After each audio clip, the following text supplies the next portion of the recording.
Chapter 14. We find some dead guys.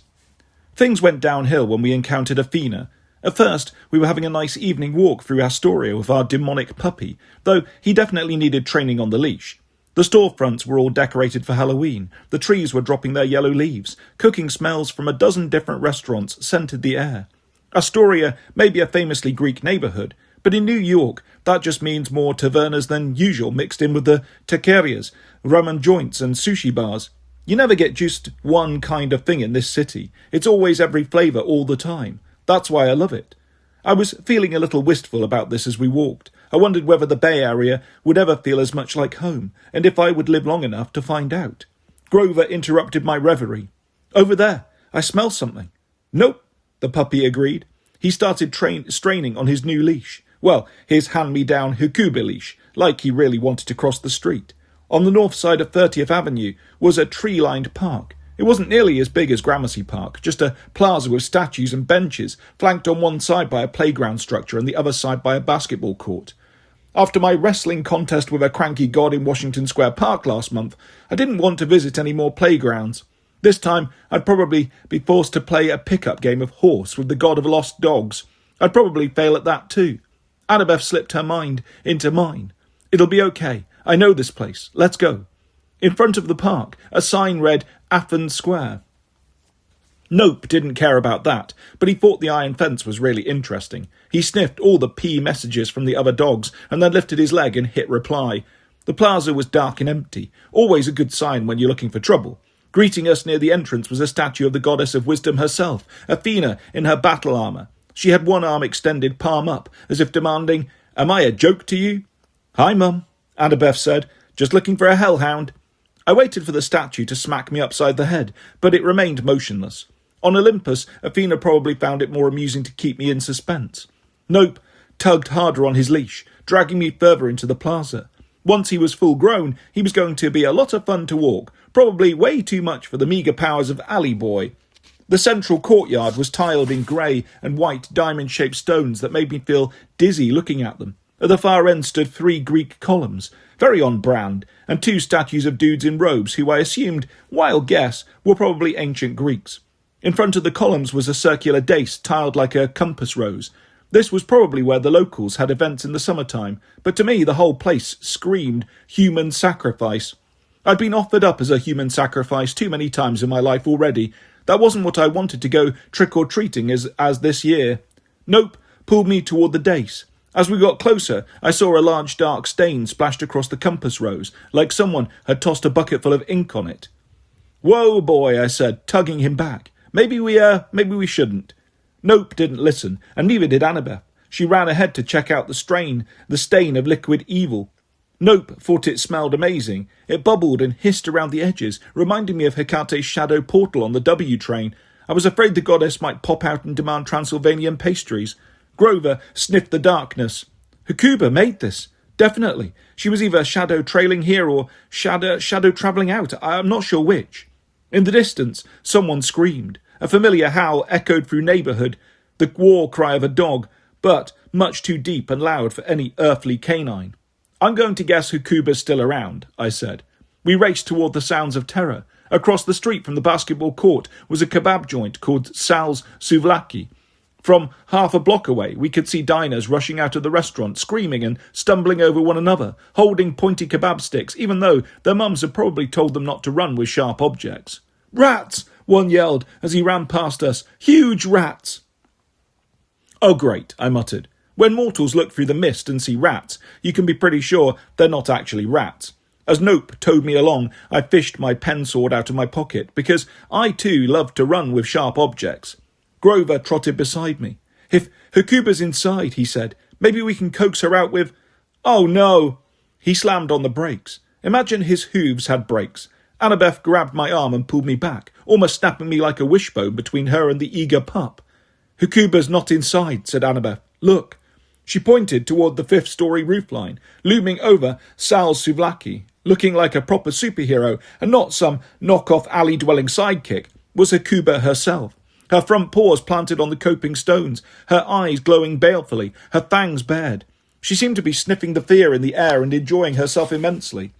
As soon as Nope sensed her presence, he whimpered, hid behind my legs, and started trembling violently. He was a smart puppy. "So, if Hakuba's up there," I said, "what's in the restaurant?" I really needed to learn not to ask questions like that. As the last of the diners ran screaming into the night, the restaurant's plate glass window shattered and half a dozen undead warriors tumbled onto the sidewalk. They were rotting corpses with ancient armour, corroded swords, and glowing red eyes like Hakuba's, as if they were all plugged into the same power source. They were definitely not rats. "Trojan soldiers," Annabeth grumbled. "Did you know Hakuba could summon the dead?" I asked. "No, but it's just our luck." She scowled up at the roof. "Hakuba, bad dog, stop terrorising these poor mortals." Hakuba snarled down at us. She turned and melted into shadows just as her minions attacked. They say there's a first time for everything. I had never tried hand-to-hand combat while holding a dog's leash, and I would not recommend it. My celestial bronze blade worked just fine against the undead. No complaints about that. I cut down the first reanimated corpse, while getting tangled in Nope's leash, of course, then sliced another 2 undead into dust. Meanwhile, Annabeth launched herself at another dead guy, driving her dagger into his face, while Grover goat-kicked one right through the windshield of a parked Toyota. "Sorry," he yelled, to no one in particular. "I can't stop breaking things." Nope snarled and clamped his jaws around a Trojan's ankle. The dead guy raised his sword, but I managed to turn at an awkward angle, still tangled in the leash, and stab him first. Unfortunately, that left my back exposed. 2 more corpses piled on top of me like they wanted a piggyback ride. They could have easily stabbed me, but they didn't seem interested in that. Instead, they each wrapped a cold, desiccated hand around my neck. As soon as their flesh made contact, a flood of emotions washed over me. I crumpled to my knees, sobbing uncontrollably, and slipped into a fever dream. When I looked up, I was no longer in Queens. I knelt on a barren, battle-scarred hillside. To my right, the city of Troy was burning. The walls were cracking like eggshells. Towers crumbled into the inferno. On the plain below me, Achaean troops were dragging enslaved Trojans toward their ships in the distance. I understood this would be my fate too. My ankles and wrists were bound with iron shackles, but I didn't care about myself. Lying in front of me was the broken body of my last son, my beautiful boy, whom the Greeks had slain like all of my other children. They had taken everything from me, my husband, my family, my city, my hope. My grief turned to rage. I snarled at my captors. I frothed at the mouth. My eyes started to burn, flames singeing my eyebrows. My teeth elongated into fangs. The iron shackles slipped from my wrists as my hands narrowed into the paws of a black hound. I was about to lunge at the nearest soldier when Annabeth's voice broke through my nightmare. "Percy! Kill the Greeks!" I yelled, sitting up in a daze.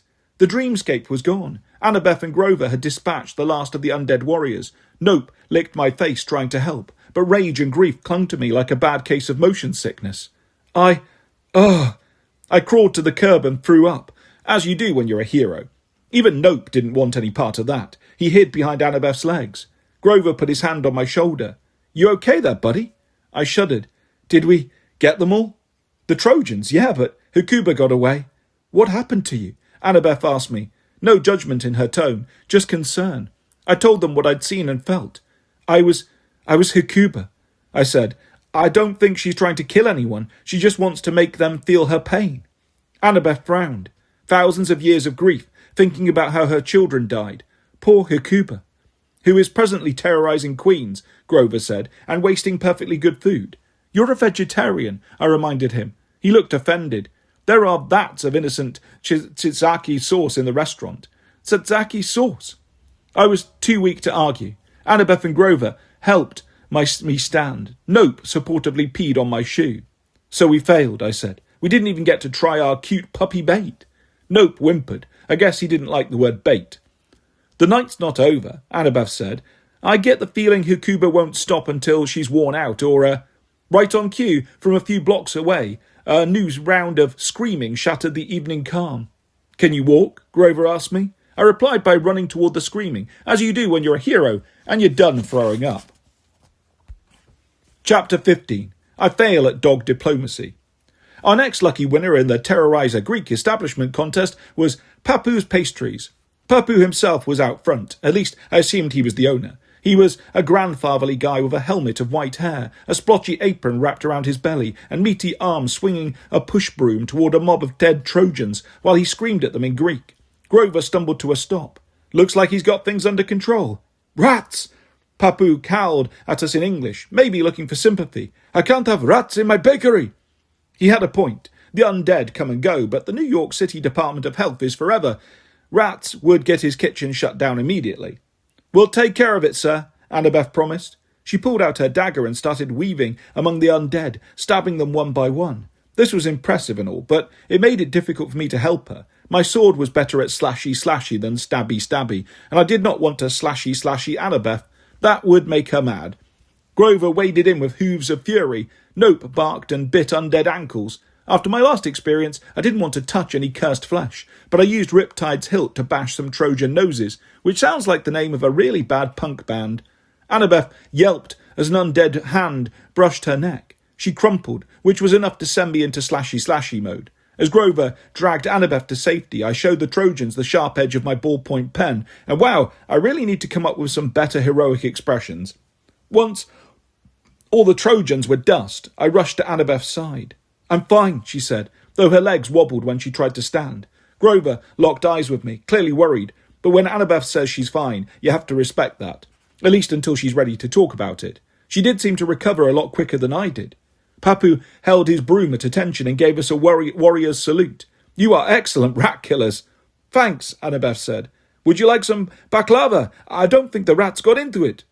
Yes, Grover said. Nope, said Nope. Thank you. Maybe another time, Annabeth told him. Papu frowned. But you will not tell the health department. They wouldn't believe us, I said. Papu nodded with the wisdom of a New York shopkeeper who has seen it all. True, they were very big rats. Come on, Annabeth told us. Then she darted around the side of the building. I wasn't sure where she was going, but hey, alleys were apparently my superpower. When Grover and I caught up with her, she was climbing the rungs of a fire escape ladder. How she bounced back so quickly I didn't know. I was still queasy from my puke trip to Troy. I also didn't understand what Annabeth was planning. Surely Hakuba wouldn't still be hanging out on the roof. She must have already moved on to her next target. Nevertheless, I picked up Nope, draped him over my shoulders like a fuzzy travel pillow with poor bladder control, and started to climb. When we got to the roof, I found, shocker, Annabeth was right. Hakuba was still holding court on top of Papu's pastries in all her shaggy red-eyed glory. The hellhound looked conflicted, if hellhounds can look that way. She paced back and forth, alternately growling, whining, and pawing the roof as she sniffed the air. She smells Nope, I guessed, shifting the pup into my arms. At Sal's souvlaki, Hakuba must have been too busy to notice the puppy between the scintillating smells of roasted lamb, terrorized mortals, and dead Trojans. Now she eyed us suspiciously, half angry, half intrigued, as little Nope squirmed in my arms and peed. Hey, Hakuba! I tried to speak calmly, which wasn't easy in my present state of urine-soaked nausea. This is Nope. He needs a hellhound mum. Nope whined and kicked at my stomach, making clear what he really needed was a quick exit. I took another step toward Hakuba. You did a great job of scaring those terrible Greeks. I think they really felt your pain. I know I did. Hakuba snarled. Grover's face told me that I didn't want a translation of what Hakuba was saying.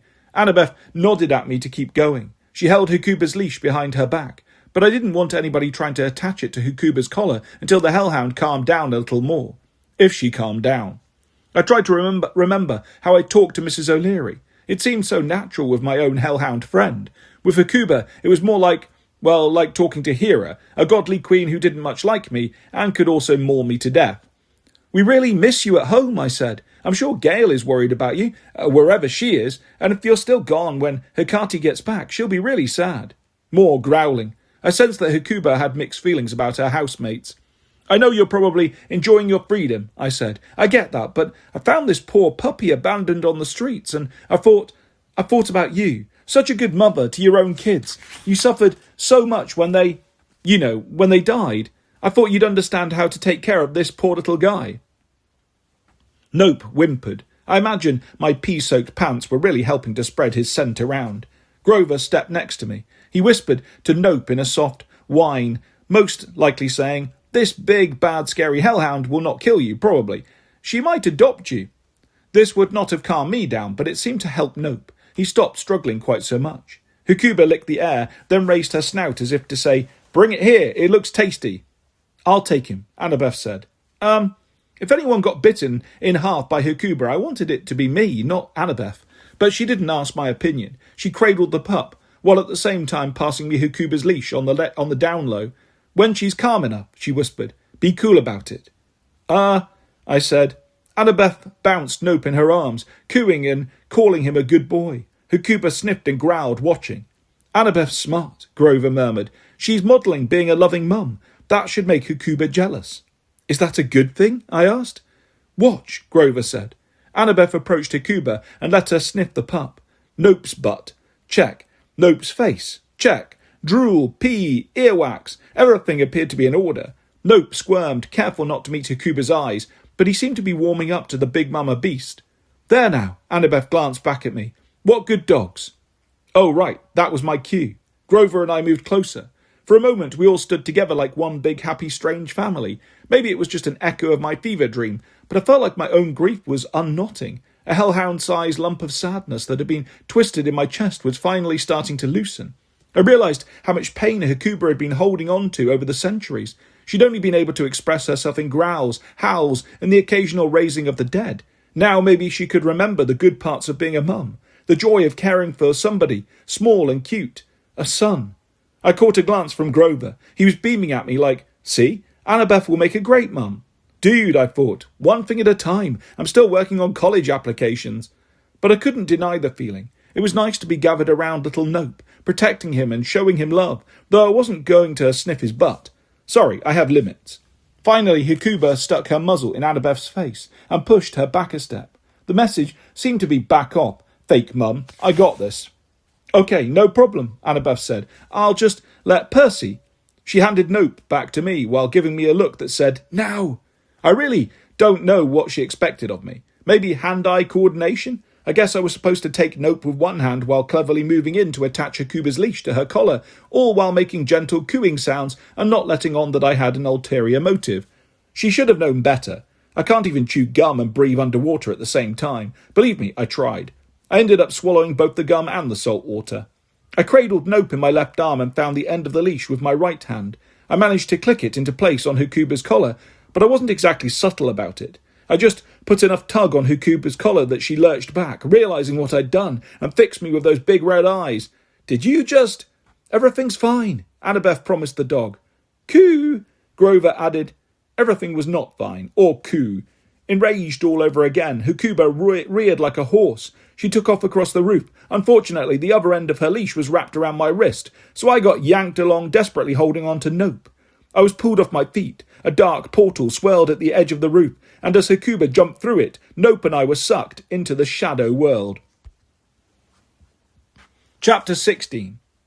Hellhounds at the disco.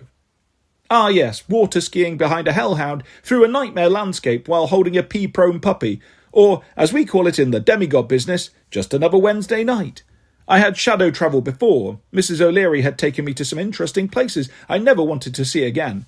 My friend Nico D'Angelo, son of Hades, also had the ability. He'd used it once to take me Christmas shopping in Florence. Long story.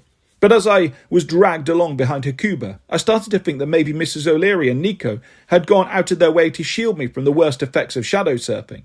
I didn't remember the air being so cold or the ride so bumpy. The shadows wrapped around me, clinging to my limbs like they were trying to pull the leash away. I had a bad feeling that if that happened, I would not be making it back to New York. My ears filled with static, a scratchy, screeching chorus of noises that almost sounded like voices demanding my attention. "Look over here, come this way. You don't really need your sanity, do you?"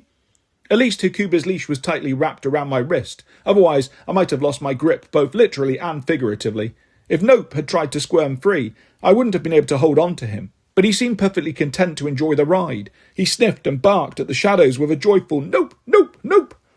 I'd never understood how shadow travel worked. Nico once told me that all the shadows in the world were connected like an ocean, but this didn't feel like an ocean I'd ever been in. My joints were turning to ice. The air was too thin to fill my lungs. Just when I was afraid I might pass out, we popped back into the real world, or at least a German nightclub, which I'm not sure counts. Strobe lights pulsed, music pounded, pretty people in skimpy clothes and neon body paint packed the dance floor under a heavy cloud of vape smoke. As Hakuba ploughed through the room, we got lots of cries of "Hock, ach, was zum Teufel!" But when the partiers started to cheer and clap, some holding up their phones to capture the moment, I guess that's what you do when a hellhound hits the dance floor. Hakuba paused, maybe startled by her new fan club. Before I could get to my feet, she apparently decided she didn't like techno-pop, and we took off again into the shadows. I wondered if anybody in the club had gotten good footage of me. Hashtag giant dog pulls strange kid through club. Almost immediately, we emerged from the shadows again, this time into an empty desert landscape. Dry, hot air, a million stars in the sky, a rolling blanket of dunes that stretched to the horizon. It was beautiful, and just about the last place a son of the sea god would have any kind of power. As our hellhound tour guide dragged me and Nope up the side of a sand dune, I croaked, "Hakuba, wait!" She glanced back, her bared teeth gleaming like quicksilver. "I wasn't trying to trick you," I said. "I just want to get you home safely." She howled, a mixture of rage and sorrow that would have broken my heart if my heart wasn't so busy trying to climb out of my throat. It was the same sound I'd heard in my fever dream, right when Hakuba turned from human to canine, her whole identity shattered by grief. "I get it," I told her, "but Hecate needs you." Wrong thing to say. She yanked on the leash, and before I could say, "No, please, anything but that," she leapt through another shadow, dragging me down like we were plummeting into a mine shaft. Next floor, swimwear and ladies' lingerie. No, seriously, we materialised inside an empty department store. I have no idea where. We charged through racks of clothing, which Nope seemed to find exciting. He yipped and bit at bikinis as we flew past them, while I did my best to get poked in the eye by every coat hanger in our path. I tried to say stop, but got a mouthful of lacy undergarment for my troubles. Then we plunged back into shadows. Finally we emerged on a rural hillside dotted with thorn bushes and twisted trees. It was nearly dawn, and this time I could smell the sea. A broken stone wall stretched across the crest of the hill. Hakuba stopped. I figured she'd just tired herself out. Then I saw the way she was staring at the wall. Something about it seemed familiar. In the other direction, the land sloped down past a deserted road to a rocky, crescent-shaped beach. The ocean glinted in the moonlight. The landscape looked different than it had in my vision. Things change over the centuries, but I still recognised it. "Troy," I said, or what used to be Troy. We were in Turkey on the Aegean Sea. Hakuba's eyes glowed orange in the dark, making her look like a sad jack-o'-lantern. It seemed she had found her ultimate destination. I decided maybe it was time for a peace offering. "I'm going to unhook your leash, okay?" I wobbled over to her. I felt so nauseated I probably would have thrown up if I hadn't already emptied my stomach at the souvlaki shop. I'm clever that way, always planning ahead. Hakuba didn't flinch. She just stared at the sea. I unclipped the leash and put down Nope. He sniffed the dirt, shook off a bra that had gotten wrapped around his back leg, and then went exploring. I hoped I wasn't making a huge mistake, letting both hellhounds roam free, but it seemed like the right thing to do. "This is where it happened," I said to Hakuba, "where you lost your children." She didn't look at me, but her nostrils quivered. She licked her lips, swallowed, and made a deep rumbling sound in her chest. I sat next to her. I remembered something about dogs feeling less threatened if you were lower than they were. I couldn't imagine a hellhound of Hakuba's size being threatened by me, even if I stood on tiptoes, but I thought it might put her at ease if I looked vulnerable. Also, I was vulnerable. I was so tired and shaken from all the shadow travel, my choices were to either sit down or pass out. Nope nosed around, weaving in and out of the bushes. He startled himself when he found a pink bra we'd dragged with us from the department store. He barked at it. Then, having shown the undergarment who was the boss, he continued his explorations. "My mum is having a baby," I told Hakuba. I'm not sure why that bubbled up into my mind, but it got Hakuba's attention. She turned toward me, her eyes bearing down like heat lamps. "I grew up an only child," I continued. "I was a lot of work for my mum. You know how it is. Demigods. Those hellhound eyes were giving me a sunburn. I can't imagine how much courage it took for her to have another kid," I said. "I'm worried for the baby. I mean, this kid won't be a demigod, but still, I've seen how dangerous the world is. I've lost friends. One time I lost my mum, thought she was gone forever. That was the worst feeling in the world." I was rambling, but Hakuba hadn't bitten my head off yet. I decided maybe that was progress. "Every time I lose someone," I said, "I get so angry. I want revenge, but then I remember what my friends would want. The same thing my mum wants for me, to be happy, to find people who matter and hang on to them for as long as I can." I picked up a smooth round rock. For all I knew, it was a sling stone from the Trojan War. "I can't go back in time," I said. "I can't recover the people I've lost, so I have to concentrate on the family I've still got. Not just my mum and stepdad, or the new baby, but also Annabeth, Grover, and all my friends at Camp Half-Blood." Nope padded up to Hakuba, sniffed her and flopped down between her front paws. Hakuba looked at the puppy, who was doing what puppies do best, radiating sweetness and sending out a message on all channels. I am adorable. Take care of me. You've got family too, I told Hakuba. I know Hekate's not perfect. It must get annoying the way she treats you like a pet. But I've also seen how she looks at you. You mean a lot to her. And Gale, I think she'd be really sad without you. And now there's Nope. Hakuba sniffed the pup's head. Her demeanour was still sad and grieving, but she seemed calmer, no longer interested in destroying Greek restaurants or rampaging through discos. I can only imagine what you went through when Troy fell, I confessed. But you can scare all the Greeks you want. It won't heal the grief. It's just chucking more wood into the fire. I think it's better to find your pack and protect it.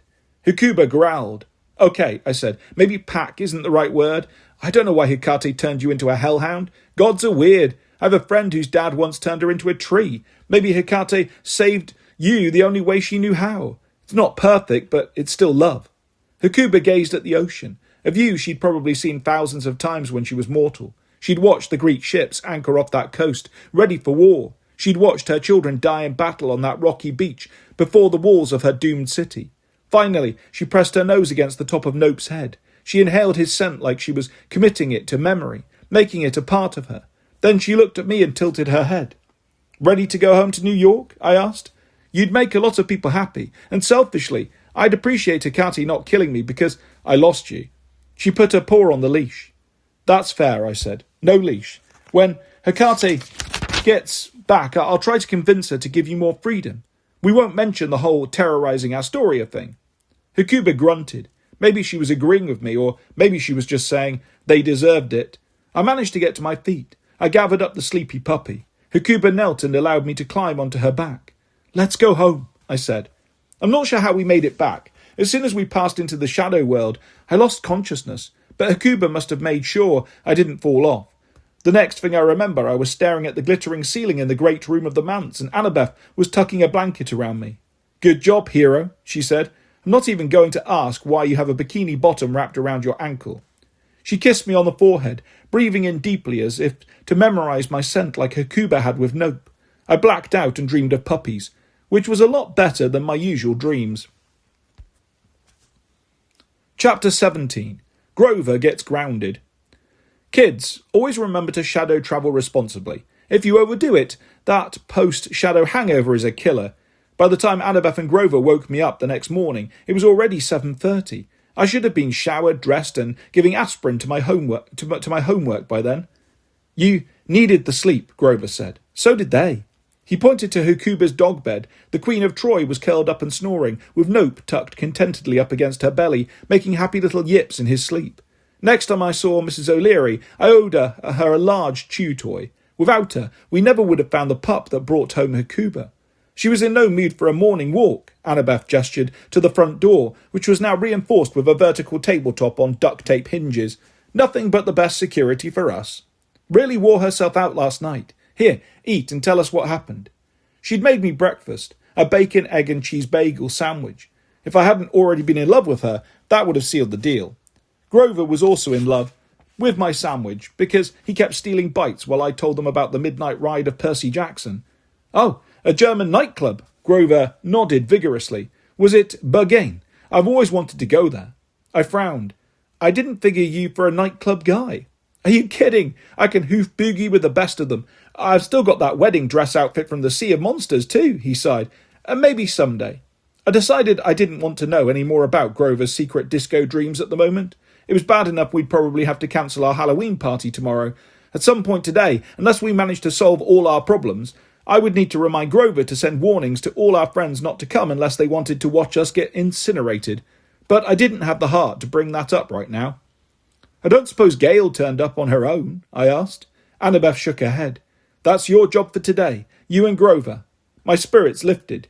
You mean? Afraid so, she said. I have to go to school. Dave, Hannah and I have a presentation I can't get out of. I already iris messaged your mum and she's going to call AHS. You're taking a sick day. Awesome. To find a polecat. I'll take it. Well, good luck. She kissed me. I left some notes about Gale in the library. Then she turned to Grover. Keep an eye on him, okay, Mr. Protector? Grover gulped down the last of my bagel sandwich. Always. After Annabeth left, Grover and I got ready for our day. He cleaned up breakfast by eating everything that was left. I fed the eels, showered in an anti-gravity bathroom, don't ask how that went, got dressed and headed into the library. The room of dangerous knowledge did not disappoint. It was shaped like a trident, 3 vast halls of floor-to-ceiling ebony bookshelves with a statue of Hecate at the intersection because, oh right, goddess of crossroads. I see what she did there. Iron candelabras hung from the vaulted ceiling, illuminating the room with guttering torchlight. Flames and books seemed like a bad combo, but what did I know? At least Grover's strawberry rampage hadn't made it this far into the mansion. The books went on forever. Leather-bound spines, gilt titles, fancy silk bookmark ribbons. I kind of expected to find a guy in a smoking jacket sitting in an overstuffed chair and holding a pipe, but it was just me and the statue in the room. None of the books called out to me, tempting me with secret spells or forbidden wisdom. They probably saw it was just Percy Jackson and decided to save their breath. On the nearest table, next to a pile of books, Annabeth had left a yellow legal pad scribbled with notes. I'd never understood how Annabeth could be just as dyslexic as me and still have legible handwriting. Mine looked like a cuneiform chiselled by a drunk Sumerian. I was grateful that she'd left me such a helpful cheat sheet, though. According to the notes, Gale had been a mortal witch back in ancient times. I knew that. She had terrible personal hygiene and gas. I smelled that. She'd been a seller of potions and magical fragrances and had somehow gotten on Hecate's bad side, possibly because she was a terrible spokesperson for magic, what with the constant farting and all. Just a guess. In a rage, Hecate turned her into a polecat, but then took pity on her and decided to keep her around. In the margin of one page, Annabeth had scrawled some questions. Potions? Fragrances? Anti-gas medicine? Chickens? I imagined those were the things she thought Gale might go after now that she was free. Maybe Grover and I should wander around Manhattan with a package of Gas X and a dead chicken and see what happens, I thought. I was staring at the nearest bookshelf, thinking about our polecat problem, when something caught my eye. On one of the shelves, covered in glass, was a display of papers and small shiny objects. I walked over to check it out. Books might not have much power over me, but I am a sucker for small shiny objects.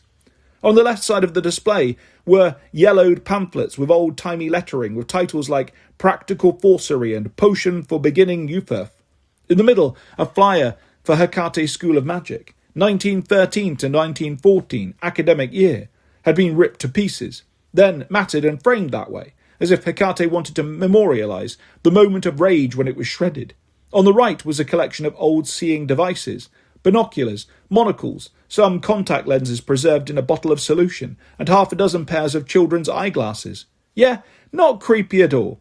Under this collection was a brass plaque engraved with "What Could Have Been." I lifted the top of the display case. I picked up a pair of blue frame glasses that were snapped in half at the bridge. They were the same ones I'd seen in my vision of the child pedalling away from the manse in terror. On the right stem, the initials S.E.J. were monogrammed in gold. I felt like I had shadow-travelled into a block of ice. I couldn't move. I couldn't breathe. S.E.J. I knew those initials. Chiron had tried to warn me. Ghosts seemed to crowd around me. Not just the spirits of the dead, but the memories and regrets entombed in this little display. I managed to put the glasses back. I couldn't process what this meant right away. It was already Thursday morning. We had a polecat to find, a mansion to repair, and only 48 hours before Hecate came home. I backed out of the library, doing my best not to break into a run. "What's wrong?" Grover asked when I joined him in the great room. "You look like—" "Don't say like you've seen a ghost," I pleaded. He studied my expression. I knew he could sense my fear and confusion, but he didn't press the issue. "Okay, did you learn anything? About Gale?" I nodded weakly. I did my best to shelve my unanswered questions and anxiety inside a glass case in the back of my mind. I told Grover what I'd read in Annabeth's notes. Grover scratched his goatee. "Fragrances or medicine for gas? We need to narrow things down or we'll never find her." I looked over at the sleeping hellhounds. I had a feeling they wouldn't be joining us on this particular hunt. I also wasn't too worried about Hecuba trying to escape again. If my experience with Mrs. O'Leary was any guide, Hecuba and Nope would be asleep all day. I just wished I could join them. "So, we walk around town with chicken carcasses then?" I asked. Grover looked troubled, like Annabeth's comment about being a protector was still replaying in his mind. "No, I have well, maybe not a better idea, but one that might work. Come on. He grabbed the house keys.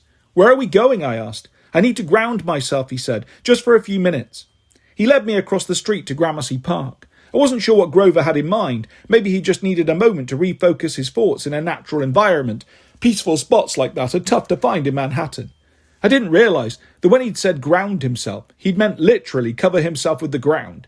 He sat down in a flower bed and started to heap leaves and dirt over his legs. You good there, G-Man? He closed his eyes like he wanted to be at one with the bark mulch. Yes, he muttered trance-like, preparing for squirrels. Need silence, please. That totally cleared things up. I sat on the nearest bench and waited. If anyone walked past, I'd have had a hard time explaining why my friend was digging himself a fort, but we had the park to ourselves. The morning air was cool and crisp. The leaves were turning from gold to red. Under other circumstances, I would have been happy to enjoy my sick day, hanging out with my best friend.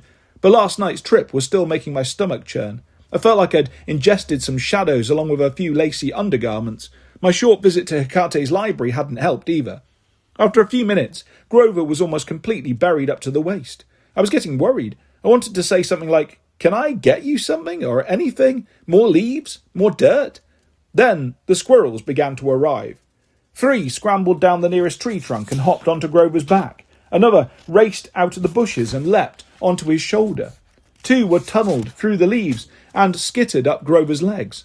Within a minute, there were dozens, maybe hundreds. Honestly, I had no idea. I'd never had to count squirrels in numbers that high before. Grover's torso disappeared under a tidal wave of chittering fur and twitching bushy tails.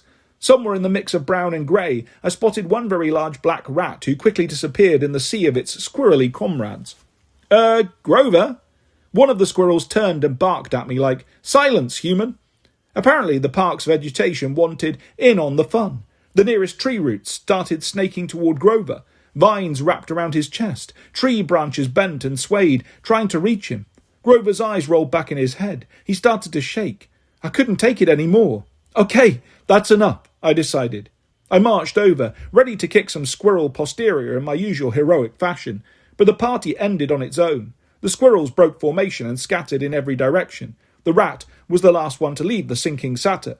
It waddled off into the bushes with one last disapproving glance at me over its shoulder. "Grover?" I knelt next to him. The vines and branches retreated. I brushed away the dirt and leaves and was shocked to find that Grover had descended about half a foot into the ground, like the earth had been trying to swallow him. "Hey, buddy!" I shook his shoulder gently. His eyes fluttered open. "Oh, hi!" He blinked groggily. "I'm still here. Good. Wait, what?" He sat up. "Nothing, just... Wow, that was a lot. What just happened?" He wouldn't meet my eyes. "I told you, I got grounded. Tried to find Gale by connecting with, well, everything alive in Manhattan, except for humans. You all don't really count. No offence." "You can do that?" "I mean, yes." There was a lot to process here. Like, why had Grover never told me about this before? Why was he acting so cagey about it? Had he learned anything? But since I'm ADHD, the first question out of my mouth was, "What's the deal with the rat? You had like 1,000,000 squirrels and 1 rat." "Oh, that's just Eustace," Grover said. "He's adopted." "Let it go, Percy," I told myself. "So, are you okay?" I asked. That looked painful. "I'm fine." He was lying. You can't share an empathy link with somebody and not know when something is hurting them. I got some information. Turns out there aren't many polecats in Manhattan. Skunks, yes, but not polecats. When one is running around wild, the other animals tend to notice.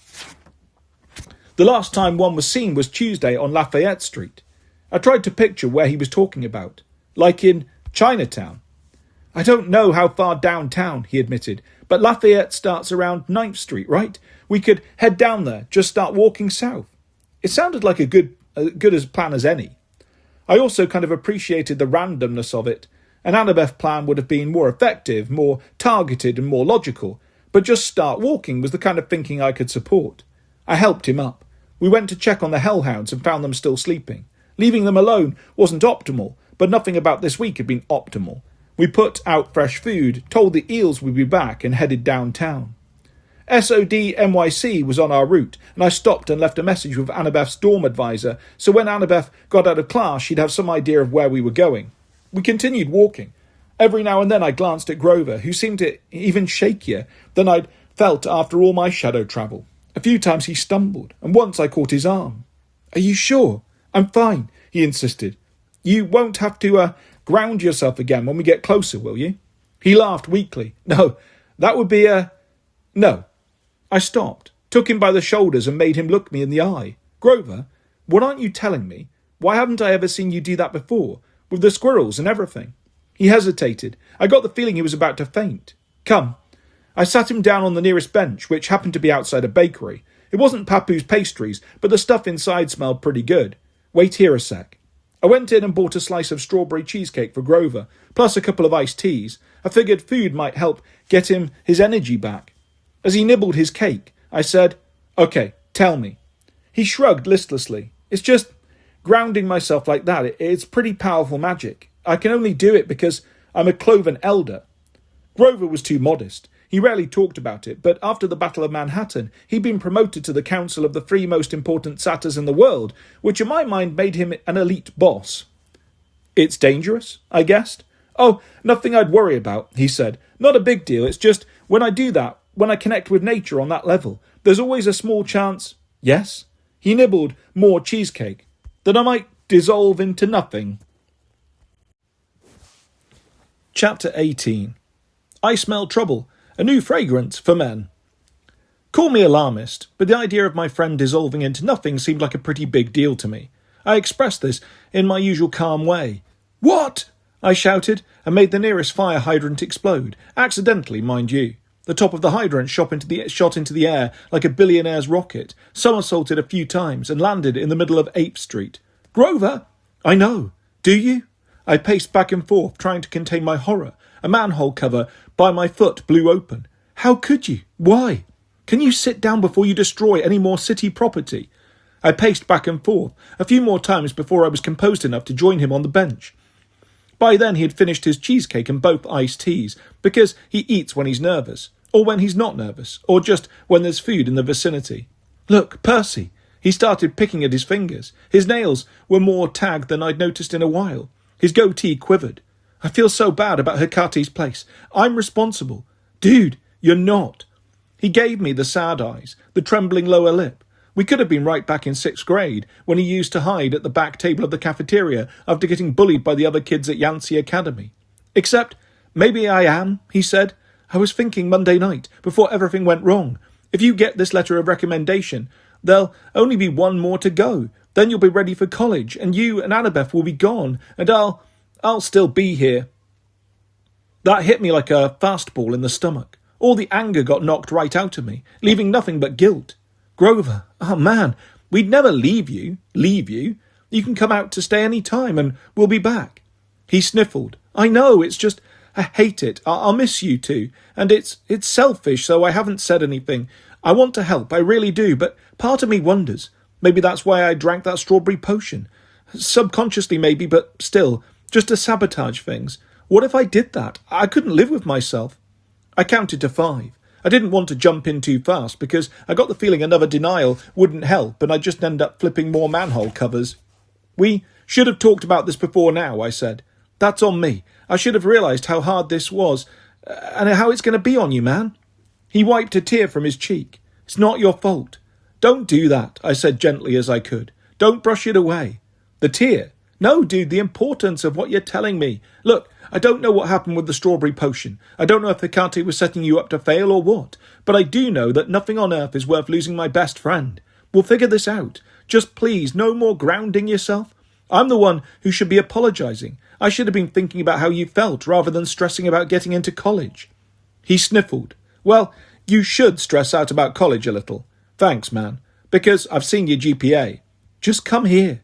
I wrapped him in a hug. He smelled like dirt, dried leaves, and probably squirrels, and an adopted rat named Eustace. But fortunately, my nose wasn't that good. "Promise me no more grounding." He nodded. It was kind of cool though, right?" "Very impressive," I said, "and terrifying." "Okay, Annabeth is going to kill me, isn't she?" We didn't even discuss not telling her, because that was a recipe for disaster. "She might kill you a little," I agreed, "but in a loving, caring way, and she'll tell you the same thing I did. Nothing is worth losing you. You are always going to be with us, even if we're temporarily living on different coasts. His smile started to crumble. I was afraid I'd made him sad again, but then his eyes brightened like he'd realised something important. Different coasts, he said. The squirrels said something about the coast. Like the squirrels are from California? No, they said it's hard to translate. They said the polecat was last seen with 4 spirits from beyond the coast. Something like that. You just remembered this. He frowned. I was glad to see him annoyed with me, because that was better than him being sad and wanting to dissolve into dirt. No, Percy, but I've never grounded myself before. It's a little hard to hear the voices of everything alive in Manhattan all at once. I'm surprised I could even pick out the idea Lafayette Street. That's fair. So these 4 spirits, any ideas? It doesn't exactly make sense. Usually to a squirrel, a spirit from beyond the coast would mean a naiad, a water spirit, but we're not going anywhere near a natural body of water. I sat up a little straighter. Well, my school's not very close to the water, and I've got a Nereid from the deep sea as my guidance counsellor. At least I did before she disappeared on me. If there are naiads involved, that's good, right? Water is kind of my thing. I mean, yeah, I hadn't thought of that. I patted him on the shoulder. Come on, Cloven Elder, you may have just saved the day. As we started down Lafayette Street again, I was in a much better mood. My friend wasn't turning into dirt. We had a solid lead on finding Gale, and Grover seemed to enjoy being called Cloven Elder. My thoughts started rambling, as they do. I wondered if I should call him CE for short. Did that mean before he became a Cloven Elder he was Grover BCE? This is how my mind works. Welcome to the chaos. We took our time, partly because Grover was still shaky from his communion with nature. Also, I was trying to stay alert for anything water-spirity in our vicinity. I got nothing except a vague sense that my bladder was full, which wasn't helpful. We crossed Houston Street. As we made our way through Nolita, I got the usual tingle of agitation I felt whenever I headed to this part of downtown. The buildings were too low, the sky too open, the streets no longer on a nice simple grid. I felt like the parts of Manhattan I knew best, uptown, midtown, had run away to hide like the citizens of some Wild West town right before the big gunfight at high noon. On the corner of Jersey Street, we passed our first perfume shop. The smells wafting out made my eyes water, as if millions of flower bouquets were crying out in terror all at once. The next block had 3 more perfume shops. The pedestrians walking down the street even smelled perfumey, like they'd been browsing the stores and getting spritzed with free samples. Grover sneezed. Yeah, I agreed. What's with all the smelly stuff? This area has the highest concentration of perfume shops in the world, he said. I try not to come down here because it kills my sinuses. I stopped. Fragrances. Grover's eyes widened. And we're searching for Gale, the smelliest polecat in the world. That can't be a coincidence. You think she's hiding down here to camouflage her scent? I don't know, I said. Maybe, but what do naiads have to do with it? Grover had no answers, and I wasn't going to let him summon an army of squirrels to find out. Instead, we kept going, paying more attention to the perfume shops. Once you noticed them, you couldn't unsee them. They were everywhere, like the gold and jewellery businesses along East 47th Street. It never made sense to me why all the shops for a single commodity would be crammed together like that. Wouldn't you get gold fatigue looking at so many jewellery places at once? Wouldn't your nose fall off if you tried to sniff all these different perfumes in one trip? Then again, I'd never understood how anyone could operate any business in Manhattan without going broke. I mentally crossed off open a surf shop from my list of potential future careers. Another block, and I froze. Across the street stood yet another perfumery. This one's doorway was gold-plated and decorated with Greek key patterns, which seemed like a clue that something magical and Greek might be going on inside. The windows were filled with coloured vials of every size and shape, and a big water fixture that bubbled liquids through pipes. Dry ice smoked from a large cauldron. Maybe it was their Halloween display, or maybe it was like that all the time. The name of the place glittered in pearly white over the door. A-E-A-E-A.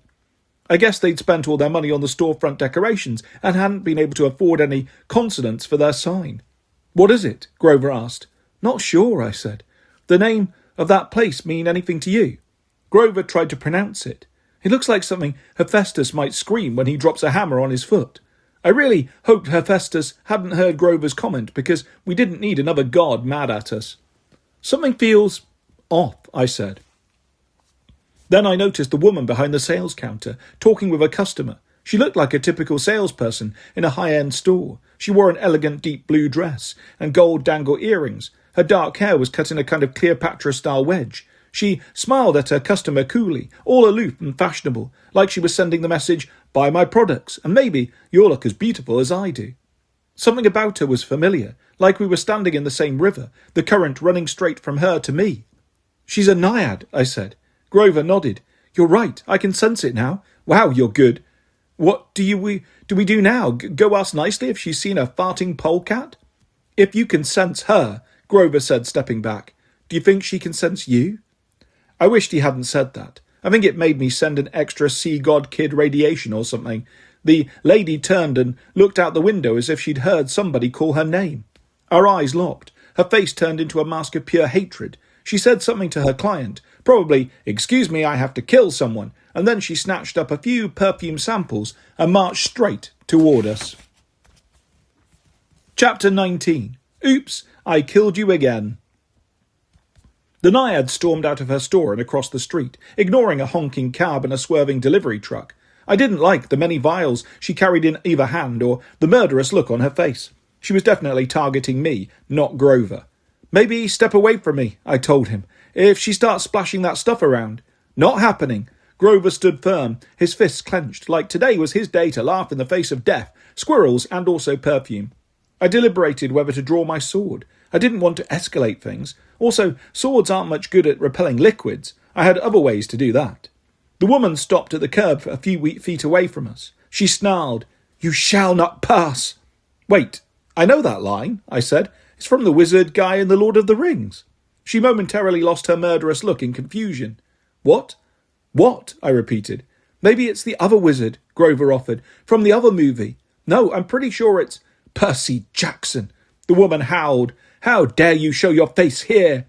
"Oh, good, you know me," I said. "Well, Miss I. What?" she demanded again. "What?" I asked. "Isn't that your name?" My plan to confuse her until her head exploded was going well. She looked at me, then back at the sign on her storefront, then at Grover, as if wondering how a reasonable-looking satyr could hang out with someone so dense. "My name is Philomena," she said, her jaw clenched. "Ai was my home island, but you don't even remember, do you?"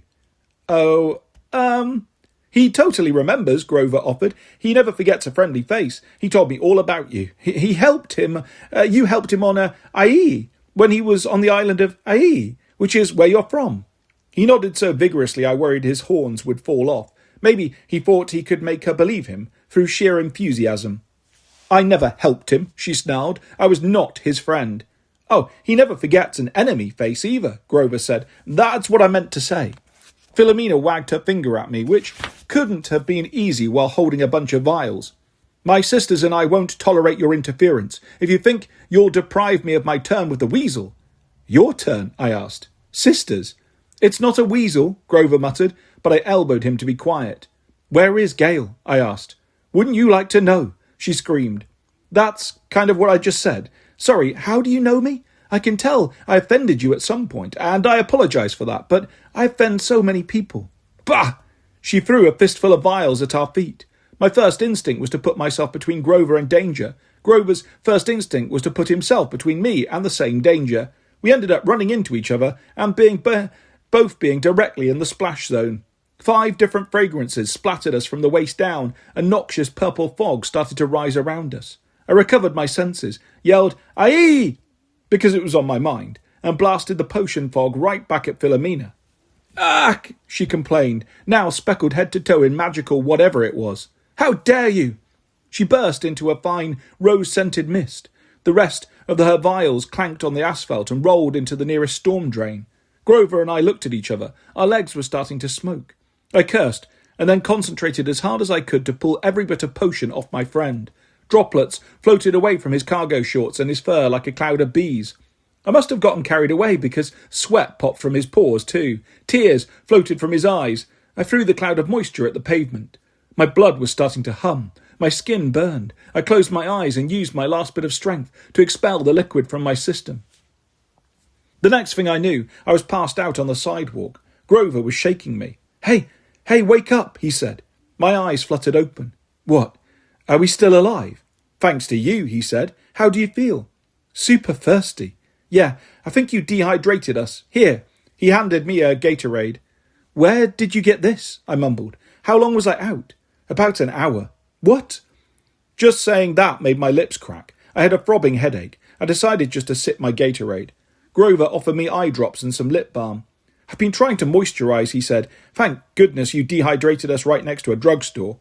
I grunted. Finding a drugstore in Manhattan wasn't hard. Most city blocks had one. Grover and I sat together on the sidewalk and tried to get our moisture back from Sahara Desert level. Did I vaporise her? I asked. The Naiad hadn't exactly been friendly, but I still didn't like the idea of accidentally sending her to the great water faucet in the sky, or wherever Naiads went to reincarnate. Grover shuddered. She would have vaporised us if you hadn't acted so quickly. I emptied the bottle of saline drops into my eyes. I felt like I'd spent the last hour staring into an oven. We need to figure out what she was talking about. She said she had sisters. She mentioned Gail. You think? I pointed to the perfumery. No one else has come out and tried to kill us, Grover said. But if Gail's inside, we should check. Should we buy, protective gear first? Raincoats? Umbrellas? He helped me to my feet.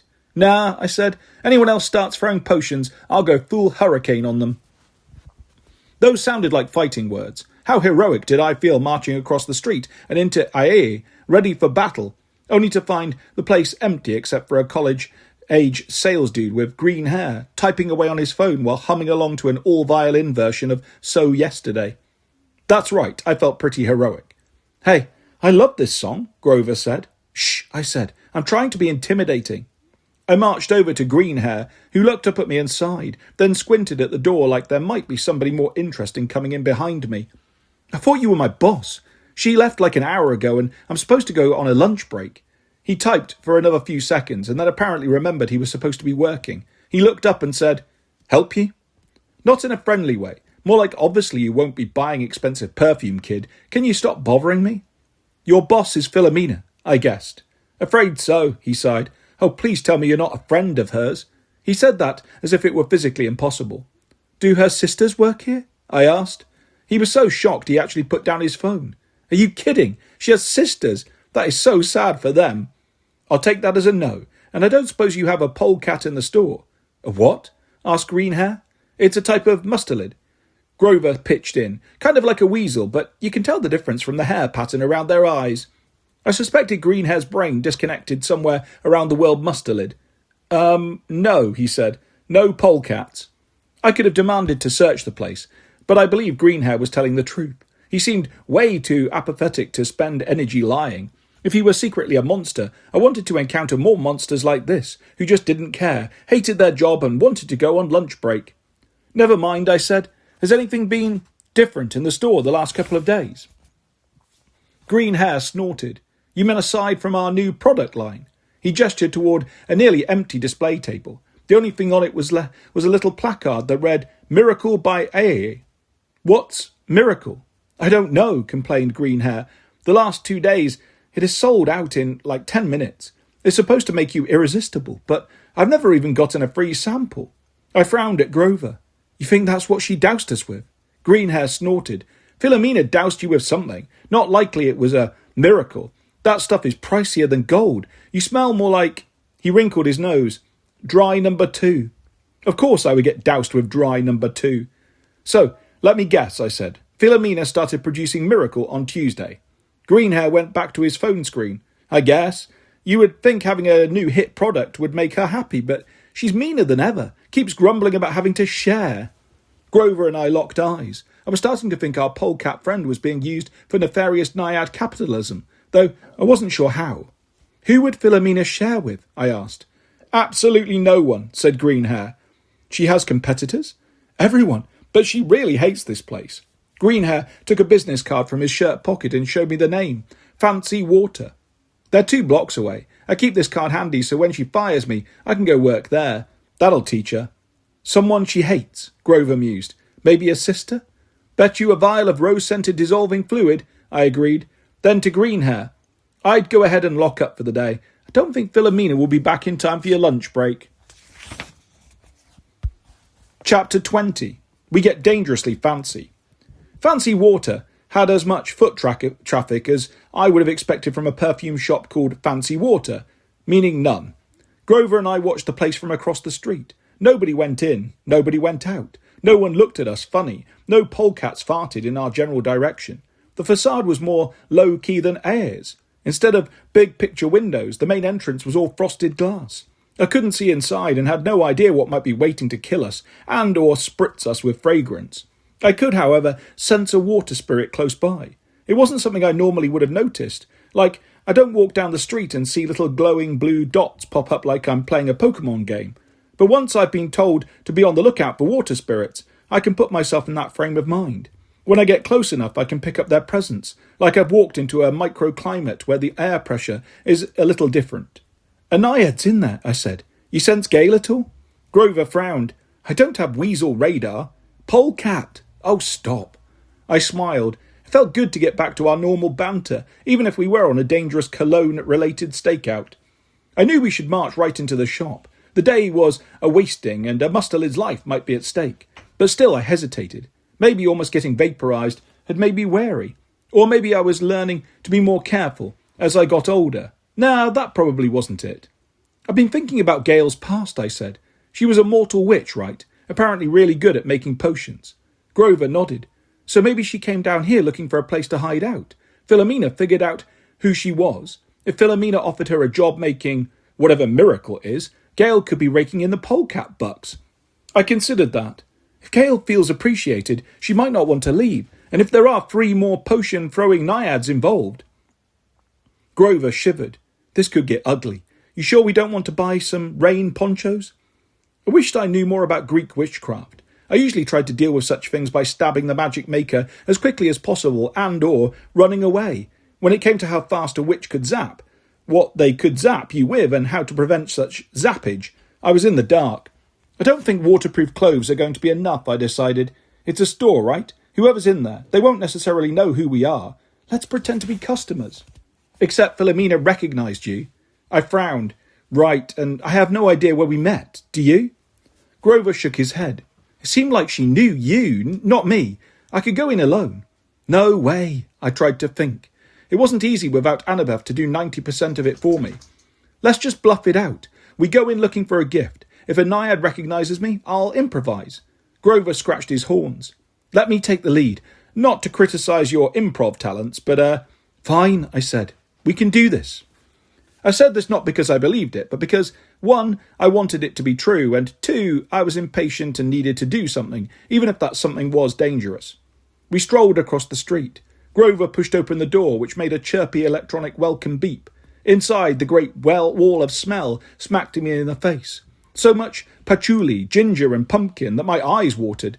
Through the haze I could make out a few glass display counters, 2 salon chairs, and behind the register in the back, a lady reading a magazine. She looked a lot like Philomena, except her dark hair was longer. She wore a cosmetics lab coat over a pink dress and had her tortoiseshell sunglasses covering her eyes, maybe because the smells in the place were so bright they hurt. Welcome, she said, without looking up from her magazine. She sounded glum, like she was used to losing sales.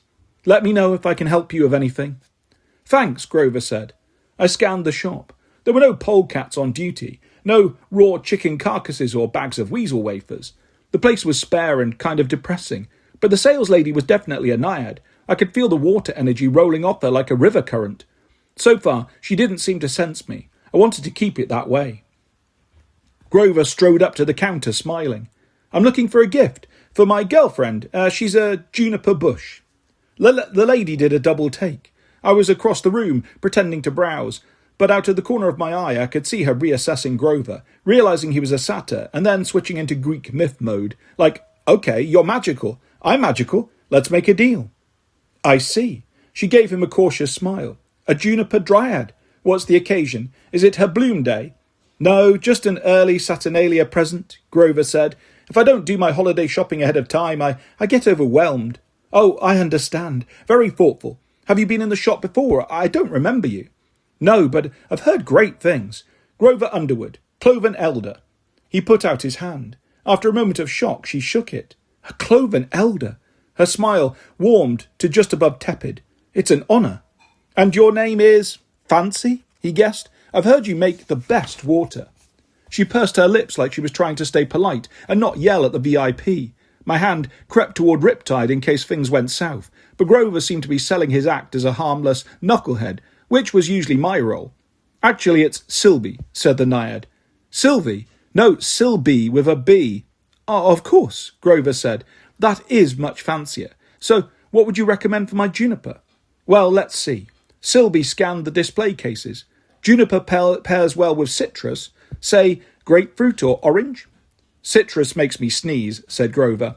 A lot of things made Grover sneeze. It seemed to me he didn't need to share that information. I was afraid he'd forgotten why we were here and we'd actually end up leaving with her Saturnalia gift. Right, said Sylvie. Sneezing on her wouldn't be very romantic. Her eyes drifted to the case, where I was standing and trying to eavesdrop without being too obvious. Sylvie's eyes caught mine. Her expression frosted over with suspicion. You look familiar, she said. I'm sure we've met. I mumbled. Eloquence is one of my superpowers. Oh, he tags along with me a lot, Grover said. He's no one important. Ouch, I thought. But his tone seemed to do the trick. Sylvie returned her attention to the display cases. Well, perhaps another wood scent, like cypress. That sounds nice, Grover agreed. Though I've heard there's something new on the market, something very exclusive. I'm pretty sure a friend of mine brought a bottle here recently, something called Miracle. Sylvie recoiled. We don't sell that here. Cheap imitation magic. You must be confusing me with my sister Philomena. If you're in the market for shoddy goods like that, you can find her shop just down the... Oh, my mistake, Grover said quickly. Sorry. My friend told me to avoid Miracle. I remember now. They said you had something much better. Sylvie wavered. I could tell she was battling several different feelings. Resentment, suspicion, but also the need to show off and make a sale. Miracle is a love potion hoax, she grumbled. I would never waste my time on such an inferior recipe. My newest product is much more exclusive. We only have a few vials left. She walked over to my display case, nearly backing me into the wall. Grover gave me a panicked look and then trotted after her. From the lowest shelf, Sylvie pulled a small blue box. The lid was embossed in gold. Spellbound. Ooh, Grover said. Fancy. Indeed, said Sylvie. An ancient recipe from one of the finest alchemists ever to mix potions. Rediscovered. Well, just this week, in fact. It's a fancy water exclusive. How did you rediscover the recipe? I asked. I knew immediately that I'd made a mistake by speaking. Sylvie's eyes narrowed. That's not important, she said. The air between us started to shimmer, water droplets collecting into a fine mist. Before we could start a miniature rainstorm, Grover intervened. I love this. How much? Sylvie smiled. For a cloven elder, I'm sure we can arrange the Friends and Forest discount. Only 1,000 golden drachmas. Grover gulped. What a deal! He sounded like he'd been sucking helium. Can you, gift wrap it? Of course, said Sylvie. But first, you should really try the scent, to make sure your girlfriend will like it. She opened the box and produced a glowing blue vial with a spritz top. She aimed it at Grover, who stepped back instinctively. Oh, you're right, Sylvie apologised. You wouldn't have the right chemistry profile for Spellbound. Your friend here is a better test subject. Before I could say blue's not my colour, she spritzed me right in the face. I admit it, she outplayed me. The stuff got in my nostrils, my eyes, my mouth. It tasted exactly like I imagined Gale's weasel treats tasting, which wasn't good. Look, lady, I said. Then my mouth stopped working. My arms turned to sandbags. My legs crumpled. I crashed sideways onto the floor, completely paralysed. Perfect. Sylvie knelt over me as Grover scrambled back terrified. I remember you now, Percy Jackson, she said. Your friend is right. You're no one, or at least you're about to be.